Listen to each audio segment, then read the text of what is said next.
Hello bachcho, let's read this question. Question says an ellipse has its centricity 1 by 2 and one focus is at 1 by 2 comma 1. Its one directrix is the common tangent nearer to the point P to the circle x square plus y square equal to 1 and hyperbola x square minus y square equal to 1. The equation of the ellipse in standard form is. चलिए इस question को हम solve करते हैं। पहले मैं आपको थोड़ा सा क्वेश्चन फिर से एक्सप्लेन कर देता हूँ।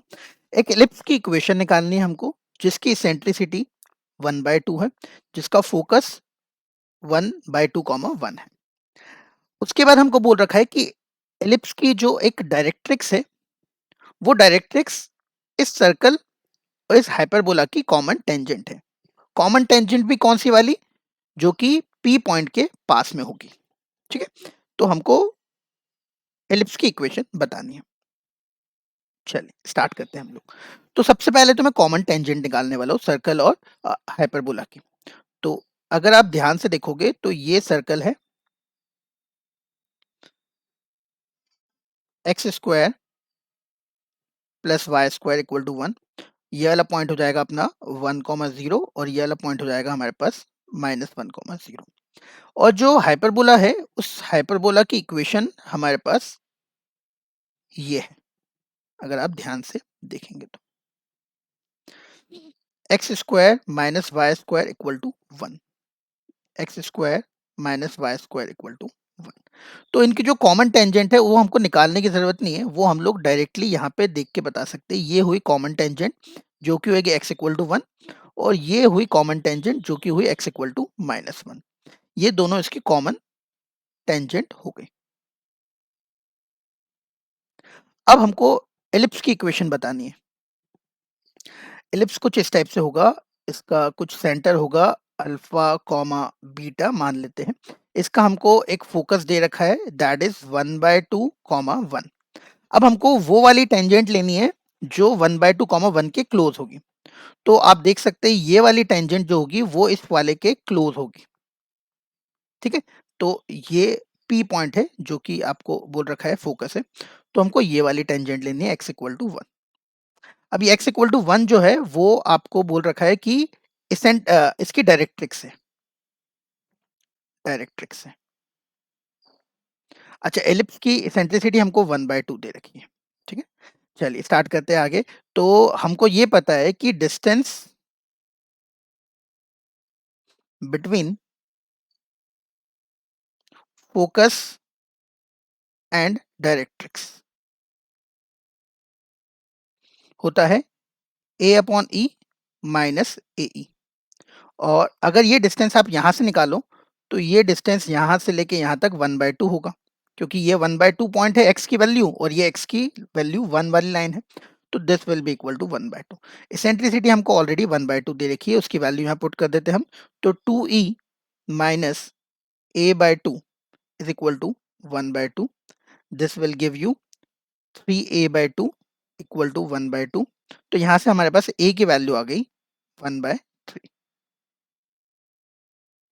अभी हमारे पास a आ गया और हमारे पास इसेंट्रिसिटी ऑलरेडी पता है, तो हम लोग b निकाल सकते हैं।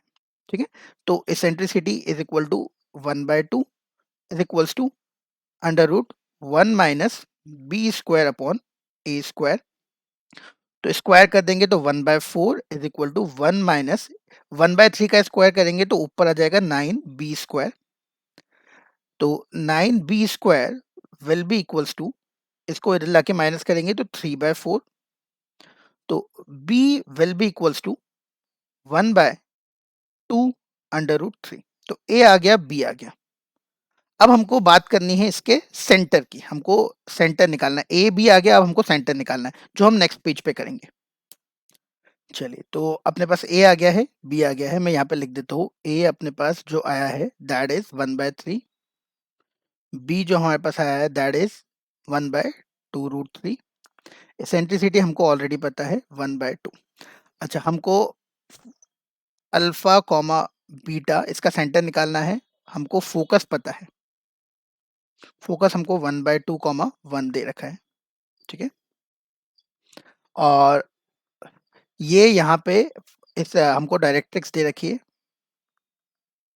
तो अगर ये परपेंडिकुलर डायरेक्ट्रिक्स है तो जो बीटा की वैल्यू होगी जो बीटा की वैल्यू हमारे पास होगी वो तो सेम होगी, मतलब जो सेंटर होगा, है ना, क्योंकि ये अपनी एक्सिस हो गई, ये एक्सिस हो गई। इस टाइप से एलिप्स बनेगा। ठीक है, एलिप्स एक बार फिर से बना देते हैं। ठीक है, इस टाइप से एलिप्स हमारा यहाँ पे बनने वाला है, कुछ इस टाइप से। ठीक है, तो इसको हम थोड़ा सा, ये सेंटर है, तो हम बोल सकते हैं बीटा की वैल्यू तो 1 होगी क्योंकि वो एक्सिस पे ही है, और ये होता है ए और ये होता है अल्फा। तो हम यहाँ पे बोल सकते हैं 1/2 minus alpha is equal to A e. ठीक है ना, सेंटर से फोकस की डिस्टेंस ए ई होती है, तो 1/2 फोकस है, सेंटर अल्फा है।